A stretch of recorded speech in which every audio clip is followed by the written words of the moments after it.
போட்டு எப்படி கிடைக்கும்? அதனால சிந்திங்க. உங்களே வந்து ஏமாத்துவாங்க. நீங்க இந்த தடவை திமுக ஓட்டு போடுங்க, இல்லாட்டி அண்ணா திமுக ஓட்டு போடுங்க. நான் என்ன சொல்றேன், இந்த தடவை தேசிய முற்போக்கு திராவிட கழகத்துக்கு ஒரு தடவை நீங்க ஓட்டு போட்டு பாருங்க. இந்த ஒரு தடவை என்னுடைய கட்சி நீங்க ஆட்சியில் உட்கார வச்சு பாருங்க. அடுத்த 50 கட்சி சேர்ந்தாலும் கூட என் ஆட்சியில அவங்களால எடுக்க முடியாது. நீங்க தான் நினைக்கிறீங்க வெறும் பணக்காரர்களும் கோடீஸ்வரம் எம்எல்ஏ எம்பி இருக்காங்க. ஆனா என்னுடைய கட்சியில நடுத்தர மக்களும் ஏழை மக்களும் பெண்களும் மட்டும்தான் எம்எல்ஏ சேர்ந்து நினைக்கிறாங்க. பணம் கிடையாது. அதிமுக திமுக என்ற 2 கட்சிகளுக்கு பாத்தீங்கன்னா பணபலம் இருக்கு, எனக்கு மக்கள் பலம் இருக்குங்க. நம்பிக்கையில வரை உங்களுக்காக சினிமாலே நடிச்சுக்கிட்டு இருக்கலாம். சினிமால 1.5 வருஷம் நடிக்கல, எத்தனையோ கோடிகளை இழந்துதான் உங்களை பார்க்க வந்திருக்கேன். இந்த வெயில் எதுக்காக நான் இருக்கணும்? உங்களுக்காகத்தான்.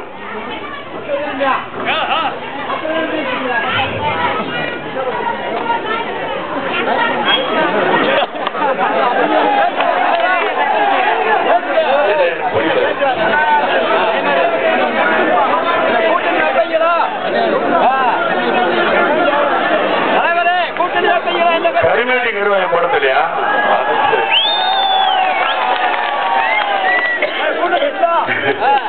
நான் உங்களுக்காக பேச வரேன். எனக்கு இல்லாட்டி நான் ஏன் வெயில்ல உங்களுக்காக வரேன்? படத்துல கருத்துக்களை சொன்னா மட்டும் பத்தாது, வாழ்க்கையிலும் உங்களுக்கு நல்லது செய்யும்.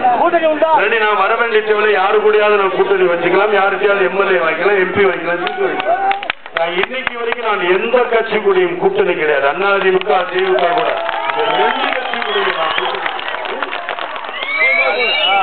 நான் சொந்தமாக காசை போட்டுதான் நான் கட்சி ஆரம்பிச்சு இன்னைக்கு உங்களை எல்லாம் பார்க்க வந்திருக்கேன். சொந்த பணத்தை வித்துக்கிட்டு தான் நான் வந்துகிட்டு இருக்கேன். ஆனா மக்களுக்கு உதவணும், மக்களுக்கு நல்லது செய்யணும் இருக்காங்க. ஆனா இவங்க பாத்தீங்கன்னா 1000 கோடி 5000 கோடி 10,000 கோடி. திமுக என்பது ஒரு குடும்பத்துக்காக இருக்கு, அண்ணா திமுக என்பது ஒரு நண்பர்களுக்காக இருக்கு.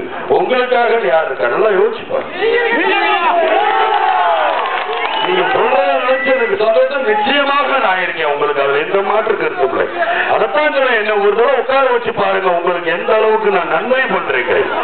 இன்னைக்கு செல்லம் பண்ணீங்கன்னா இந்த ஊருக்கு, அதாவது வருஷத்துக்கு 25 லட்சம் ரூபாய் கொடுப்பேன். உங்களுக்கு இந்த ஊருக்கு என்ன வசதி? ரோடு போடு, கிணத்து தண்ணி இல்லையா, தண்ணி கொடுங்க, ரேஷன் பொருட்களா, என்ன கரண்ட் இல்லையா, என்ன பிரச்சனை அப்படின்னா 5 வருஷத்துக்கு 1.25 குடித்தால் இந்த மொத்தம் ஒரு 1000 வீடு இருந்தா 1000 வீடுக்கு என்ன தேவைகளோ அந்த தேவைகளை அடிப்படை வசதிகளை நிறைவேற்றுகிறபடி நான் ஆட்சிக்கு வந்தால் நிச்சயமாக அதை செய்வேன். அதனால சொல்றேன், நீங்க மாற்றி கொண்டு போறீங்க மக்களே. நான் சுருக்கமாக சொல்லிட்டு போறேன், ஆட்சிக்கு வந்தால் லஞ்சத்தை ஒழிப்பேன். நான் ஆட்சிக்கு வந்தால் மாவட்டம் தோறும் தொழிற்சாலை தொடங்குவேன். படித்த மாணவர்களுக்கு நான் ஆட்சிக்கு வந்தால் அவங்களுக்கு பேங்க் மூலியமாக கடன் உதவி கொடுத்து அவங்க சொந்த முறை சுயதொழில் செய்வதற்கு நான் நிச்சயமாக ஊன்றுகோலாக இருப்பேன். ஒவ்வொரு கிராமத்தின் நகர்ப்புறத்திற்கு ஈடான சுகாதார வசதிகளை செய்து கொடுப்பேன். 10 ஊருக்கு ஹாஸ்பிட்டல், கால்நடை மருத்துவமனை, ஒரு ஆம்புலன்ஸ் வண்டி, ஒரு தீயணைப்பு நிலையம். அதை விட பெண்களுக்கு எங்கேயுமே பாத்ரூம் வசதி கிடையாது. ஆட்சிக்கு வந்தா நிச்சயமாக அதையும் செய்து கொடுப்பேன். அவ்வளவு கஷ்டப்படுறாங்க. ஆனா இதுக்கு தான் பஞ்சாயத்து குழு தலைவருங்கிறாங்க, ஊராட்சி தலைவர், ஊர் தலைவர் சொல்லிக்கிட்டு இருக்காங்க. மக்களுக்கு தேவைகளை பூர்த்தி செய்ய யாருமே இல்லை. முதலமைச்சர் என்றால் முதல் வேலைக்காரன், முதல் பணக்காரன் இல்லைங்கிற மறந்தாரு. அதனாலதான் மக்களுக்காக நான் பார்க்கிறேன். நீங்க மாற்றி ஓட்டு போட்டு பாருங்கள், எந்த அளவுக்கு இந்த தமிழ்நாட்டை மாற்றி காட்டுறேன் பாருங்க. அதுமாதிரி ஆட்சிக்கு வந்தால் நீங்க ரேஷன் பொருட்களுக்காக யாரும் கீழே போய் நிக்க வேண்டாம். ரேஷன் பொருட்கள் எல்லாம் உங்கள் வீடு தேடி வரும், அளவு குறையாக வரும், சுத்தமான பொருளாக வரும். உங்களை தெய்வத்துக்கிட்ட கையேந்த விடுவதை தவிர ரேஷன் கடைக்காரங்கிட்ட உங்களை கையேந்த விட மாட்டேன் அடிச்சு சொல்லிக்கிறேன். ஆட்சிக்கு வந்த 1 வருஷத்துக்குள்ள ரேஷன் பொருட்கள் உங்கள் வீடு தேடி வரும்.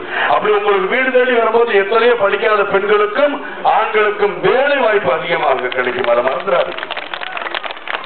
ஆனா இன்னைக்கு நம்ம மக்கள் படிக்கிறாங்களா? படிக்கலாம். ஆனா நான் வந்தா 1 லட்சம் டீச்சர்களுக்கு வேலையில அவங்களுக்கு வேலை கொடுப்பேன். நிச்சயமாக நம்ம ஊர் பள்ளிக்கூடத்தையும் நம்ம பிள்ளைகள் நல்லா படிச்சு, செல்லப்பட்டு பிள்ளைகளும் நல்லா படிச்சு நல்லா டிகிரி வாங்க வைக்கல வைப்பேன். அதுதான் இந்த விஜயகாந்தோட வேலை.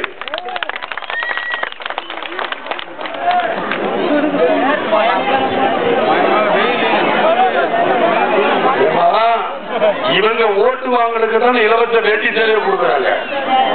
அதை கொடுத்துட்டா மாத்திரம் நம்மளுக்கு எல்லாமே தீர்ந்துருமா? நம்மளுக்கு நல்லது நடக்கணும், மொத்தத்தில் ஆட்சி நல்லா இருக்கணும்.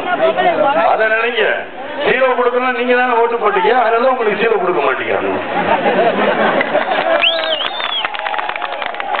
மக்களே, ஏன்னா இது ஹைவே இருக்கான நிறைய பஸ் பிரச்சனை இருக்கனால எனக்கு இந்த அளவுக்கு உறவு கொடுத்தீங்க. நீங்க